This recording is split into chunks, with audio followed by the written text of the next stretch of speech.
Hello students, today I am going to give you the Hindi explanation of second poem of class 12. आज मैं class 12 का जो second poem है उसका Hindi explanation बता रहा हूँ। जो सेकेंड पोएम है उसका नाम है an elementary school classroom in a slum. An elementary school classroom in a slum. सबसे पहले हम इसके टाइटल को समझ लेते हैं। यहाँ पे बात की जा रही है एक स्लम की। स्लम का मतलब होता है congested area where poor people live, यानी कि जो आप देखते होंगे झोपड़पट्टी जो फैक्ट्रीज के, इंडस्ट्रीज के या फिर शहर के आउटस्कर्ट्स पे यानी कि शहर के बाउंड्रीज पे पाए जाते हैं, जो वहाँ पे गरीब लोग रहते हैं, जो झोपड़पट्टी में रहते हैं, उसे हम क्या बोलते हैं? स्लम बोलते हैं। और वहाँ पे जो स्कूल है उस स्कूल के क्लासरूम की चर्चा की जा रही है इस पोएम के माध्यम से। यह जो पोएम है यह स्टीफन स्पेंडर के द्वारा लिखा गया है। किसके द्वारा लिखा गया है? स्टीफन स्पेंडर के द्वारा लिखा गया है। तो चलिए हम शुरू करते हैं, लेकिन शुरू करने से पहले राइटर हमसे यहाँ पे कुछ पूछ रहे हैं। बिफोर यू रीड, यानी कि पढ़ने से पहले राइटर हमसे यहाँ पे दो सवाल कर रहे हैं। पहला सवाल है कि हैव यू एवर विजिटेड और seen an elementary school in a slum? क्या आपने कभी कोई एलिमेंट्री स्कूल विजिट किया है जो कि स्लम में है? यह पहला सवाल है राइटर का। और दूसरा सवाल है what does it look like? अगर आपने विजिट किया है, अगर आपने कोई एलिमेंट्री स्कूल विजिट किया है स्लम में, तो वह स्कूल कैसा लगता है, कैसा दिखता है, एंड आपका एक्सपीरियंस कैसा रहा उस स्कूल को लेकर, यह राइटर यहाँ पे हमसे पूछ रहे हैं। तो इसे आप अपने शब्दों में, अपने हैंडराइटिंग में खुद से लिखिए अगर आपने विजिट किया है तो, और नहीं तो मेरा सजेशन है कि आप जाकर किसी नजदीकी स्लम के स्कूल को विजिट करें और वहाँ के एक्सपीरियंसेस को लिखें। चलिए आगे पोएम को शुरू करते हैं। फर्स्ट स्टेंजा, ये हमारा फर्स्ट स्टेंजा है। यह क्या कहता है कि far far from gusty waves the children faces.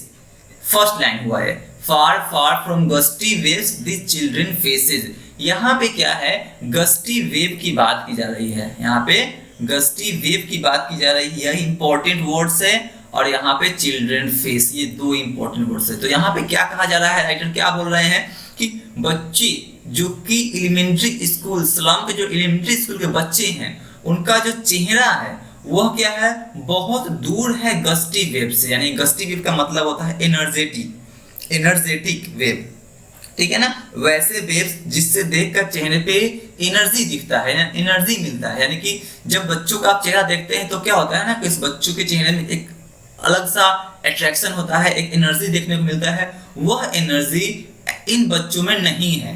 उस एनर्जी से इन बच्चों का जो चेहरा है वो काफी दूर है। यही फर्स्ट लाइन में राइटर बता रहे हैं। आगे कहते हैं कि like rootless weeds the hair torn around their pallor the tall girl with her weighed down head.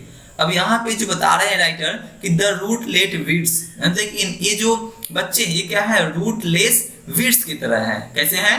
Rootless weeds की तरह। वीड्स का मतलब होता है अनवांटेड प्लांट्स, यानी कि ये बच्चे जो है अनवांटेड प्लांट की तरह हैं जिनको उखाड़ दिया गया है, जिनको जमीन से उखाड़ दिया गया है।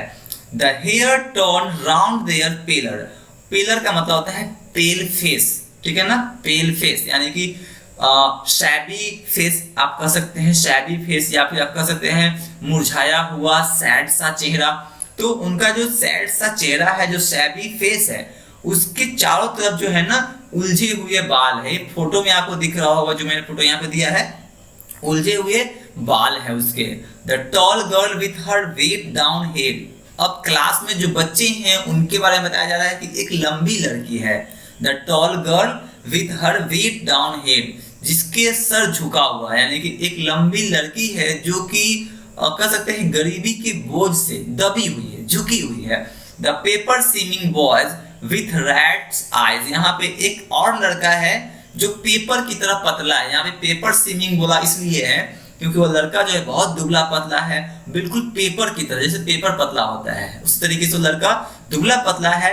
विथ रैट्स आइज, और उसकी आंखें जो है रैट्स आइज। रैट्स आइज का मतलब क्या होता है कि चूहा जो है हमेशा कुछ ना कुछ सर्च करता था खाने के लिए। तो वैसे ही ये बच्चे, लड़का जो है पेपर सीमिंग बॉय, यह इसकी आंखें जो है ऐसी है कि यह हमेशा कुछ ना कुछ सर्च कर रहा है खाने के लिए। एक कुपोषण का शिकार है आप कह सकते हैं, इसलिए इसे सही से खाना नहीं मिलता है, इसलिए इसकी आंखें जो है हमेशा भोजन को तलाशती रहती है। The stunted unlucky air of twisted bones reciting a father Gnarl disease his lesson from his desk। यानी कि यहाँ पे एक ऐसा लड़का है जिसके बोन्स जो है वो ट्विस्टेड है, यानी कि वो लंगड़ा है, लूल्हा है, उसका बोन मुड़ा हुआ है, और यह जो बीमारी है उसका, यह उसके फादर से उसे मिला है, यानी कि यह बीमारी इनहेरिटेट हुआ है उसके फादर से। ये तीसरा बच्चा है। And at the back of the dean class one unnoted sweet and young, और उसी क्लास में एक पीछे जो कि अंधेरे में बैठा हुआ है, अंधेरे में क्लास है, वहां पीछे में एक बहुत ही अच्छा लड़का है जो कि स्वीट है, यंग है, जो कि अननोटेड है, यानी कि जिसको उस पर लोग ध्यान नहीं दे पा रहे हैं, वो अननोटेड है। His eyes live in a dream of squirrel games in 3 rooms other than this।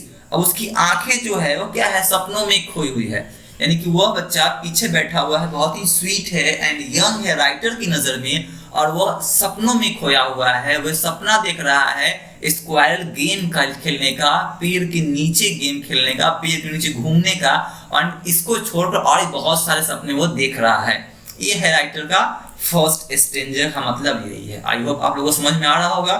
चलिए अब सेकेंड स्टेंजा पे आते हैं। यह है second stanza. On shower wall donations, on shower wall यानी कि यहाँ पे वॉल की बात की जा रही है, शावर क्रीम वॉल। कैसा वॉल है? शावर क्रीम वॉल है। आप देखते रहिएगा, दूध को 3 दिन 4 दिन के लिए दूध के मलाई या फिर दूध को रख देते हैं तो क्या होता है, वो दूध पीला पड़ जाता है। तो वैसे ही जो स्कूल के वॉल्स हैं वो क्या है, शावर क्रीम की तरह हो गए, यानी कि पीले पड़ गए हैं, गंदे भद्दे दिख रहे हैं, ठीक है ना। एंड डोनेशन, डोनेशन का मतलब है कि उस दीवार में बहुत सारी चीजें दी गई है। अब क्या दी गई है, तो दीवार पे क्या है, शेक्सपियर हेड्स, यानी कि वहां पे फोटोज लगाए गए हैं, पोर्ट्रेट लगाए गए हैं। उसमें से एक क्या है, शेक्सपियर हेड्स, शेक्सपियर के चेहरा है। क्लाउडलेट्स एट डाउन सिविलाइज्ड डोम रिसाइडिंग ऑल सिटीज, और वहां पे सिविलाइज्ड यानी कि सिविलाइज्ड लोगों का, सिविलाइज्ड सिटीज का वहां पे फोटोज लगे, बहुत सारे सिटीज का वहां पे फोटोज टंगे हुए हैं। बेल्ड फ्लावर्स, बेल्ड का फोटोज है, फ्लावर्स का फोटोज है। टेलोरीज वैलीज, टेलोरीज वैलीज जो कि ऑस्ट्रेलिया में है, या टेलोरीज वैलीज का फोटोज है वहां पे, यानी कि जो वॉल है क्लासरूम का, उस क्लासरूम के वॉल पे different different photos and portrait है, जो डोनेशंस हैं, जो कि लगाए गए हैं, जो कि लटके हुए हैं। Open handed map awarding the world of worlds, open handed map यानी कि एक मैप है जो बता रहा है कि यह world of world, it's world, यानी कि यह इसका दुनिया है, बता रहा है कि इस दुनिया का, दुनिया क्या है, बच्चों का जो दुनिया है, बच्चों का जो दुनिया है ना, उस दुनिया का जो बड़ा दुनिया है वो कौन सा है, उस फोटो में जो दिख रहा है। And yet for these children this Windows not this map there world, लेकिन बच्चों के लिए क्या है कि ये जो विंडो है मतलब खिड़की है, जो खिड़की है क्लासरूम का, वो क्लासरूम खिड़की के बाहर जो चीज दिख रही है, जो उसका झोपड़ दिख रहा है, जो उसकी झोपड़पट्टी दिख रही है, जो स्लम्स एरिया दिख रहे हैं, जो कचरे दिख रहे हैं, वही उन बच्चों का क्या है, दुनिया है। ये जो मैप दीवार पे दिख रहा है, यह मैप इसका दुनिया नहीं है। Where all their futures printed with fog, और जो खिड़की से दिखता है तो बाहर क्या दिखता है कि हर चीज फॉग में डूबा हुआ है, कोहरे से ढका पड़ा है। अब कोहरा क्या है यहाँ पे, तो कहने का मतलब जो स्लम एरिया है, जो कि फैक्ट्रीज के बगल में, जो फैक्ट्री से धुआं निकलता है, स्मोक निकलता है, वह उस एरिया में चारों तरफ फैला हुआ होता है, जिससे वो जो स्लम है वो पूरा क्या है, ढका हुआ होता है, फॉग की तरह लगता है। तो वही बच्चों का फ्यूचर है वहां पे। नेक्स्ट है a narrow street sealed in with a lead sky far far from rivers, caves and stars of world. कहने का मतलब क्या है, राइटर क्या बोल रहे हैं यहाँ पे कि जो स्ट्रीट है वहां से आसमान बिल्कुल नहीं दिखता है, क्योंकि चारों तरफ क्या है, धुआं, स्मोक फैला हुआ है। And far far from rivers, caves, और ये बच्चों का जो फ्यूचर है वो क्या है, फार फार फ्रॉम रिवर्स, वो बहुत ही दूर है नदियों से, केव्स से दूर है, एंड स्टार्स ऑफ वर्ल्ड यानी कि एजुकेशन से दूर है। स्टार्स ऑफ वर्ल्ड का मतलब क्या हो गया, एजुकेशन, एजुकेशन से दूर है इन बच्चों का फ्यूचर। अब जो नेक्स्ट स्टेंजा है, थर्ड स्टेंजा, उसमें क्या है, यहाँ पे देखते हुए जो फर्स्ट स्टेंजा है, इस फर्स्ट स्टेंजा में राइटर ने क्लासरूम में बच्चों की जो सिचुएशन है, बच्चों की जो स्थिति है, उन बच्चों को एक्सप्रेस किया है राइटर ने। और सेकेंड स्टेंजा में राइटर ने क्लासरूम को एक्सप्रेस किया है, क्लासरूम के बारे में बताया गया है। अब जो थर्ड स्टेंजा है, यहाँ पे जो थर्ड स्टेंजा दिख रहा है, यह थर्ड स्टेंजा में राइटर क्या बता रहे हैं कि surely Shakespeare is wicked, surely Shakespeare is wicked, the map is a bad example with ships and sun and love tempting them to steal. अब कहने का मतलब है कि जैसे देखो, आप हैं एक पढ़े लिखे व्यक्ति हैं, अगर आप किसी अनपढ़ व्यक्ति को कलम गिफ्ट में दे रहे हैं तो आपसे बड़ा मूर्ख तो कोई है नहीं, आप मूर्ख हो गए, वहां पे वो व्यक्ति तो मूर्ख हुआ नहीं। इसलिए यहाँ पे कहा गया है कि श्योरली शेक्सपियर इज विक्ड, जो शेक्सपियर का फोटो लगा हुआ है वो पक्का मूर्ख है, शेक्सपियर पक्का मूर्ख है, क्योंकि उन बच्चों के लिए शेक्सपियर का क्या वैल्यू है, कुछ नहीं, बच्चे जानते ही नहीं है शेक्सपियर कौन है। तो Shakespeare is wicked and the map is a bad example, और वो मैप भी उसके लिए क्या है, कुछ नहीं है, वो तो जहां पे रहते हैं वही छोटा सा एरिया, छोटा सा स्लम उनका मैप है, पूरी दुनिया है उनका, ठीक है। इसलिए वो क्या है, बैड एग्जांपल बताया गया वहां पे, with ships and sun and love tempting to steel.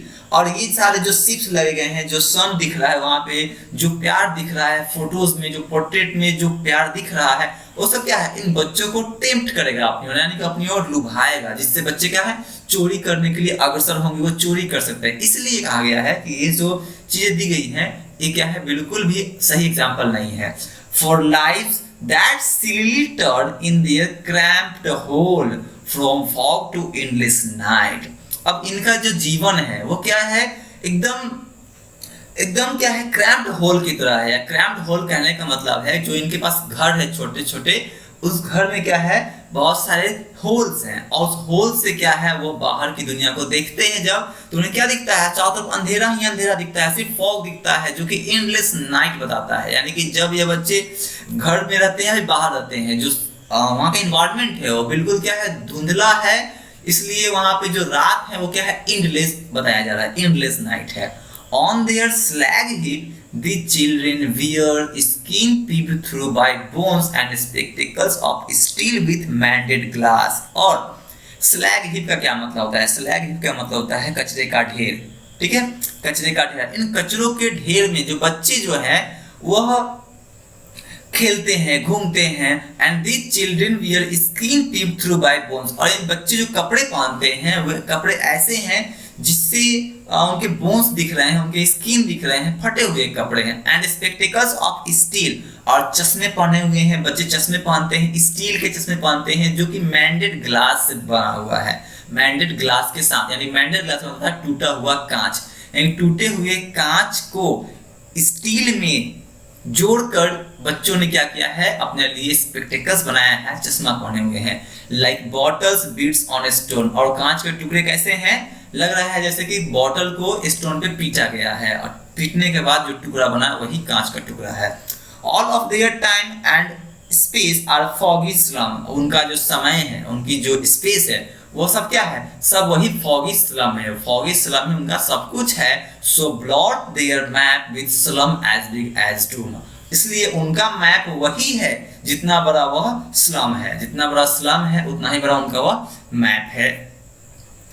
तो ये जो थर्ड स्टेंजा है, यह उनका आसपास का जो इन्वायरमेंट है, जो स्लम का इन्वायरमेंट है, उसको एक्सप्रेस किया है राइटर ने इस थर्ड स्टेंजा के माध्यम से। अब जो फोर्थ स्टेंजा है, जो फोर्थ स्टेंजा वो क्या कहता है कि unless governor inspector visitor this map becomes their window and this windows that shut upon their lives like catacomb.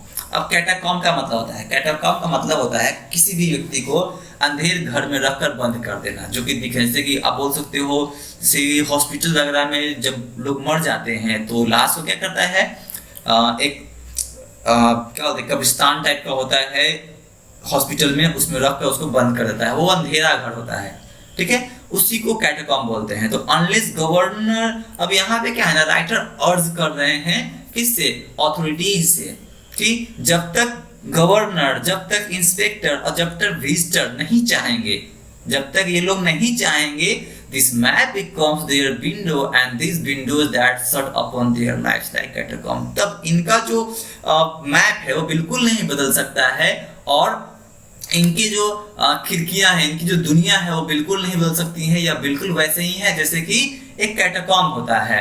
Break O break, अब यहाँ फिर से अर्ज कर रहे हैं राइटर कि break O break open till they break the town and show the children to green field and make their world run azure on golden sands. azure का मतलब होता है इधर उधर मूव करना, ठीक है ना, इधर उधर मूव करना। तो यहाँ पे राइटर अर्ज कर रहे हैं गवर्नर से, इंस्पेक्टर से, विजिटर से कि ये जो कैटाकॉम्ब है इसको तोड़ दो, इसको तोड़ दो।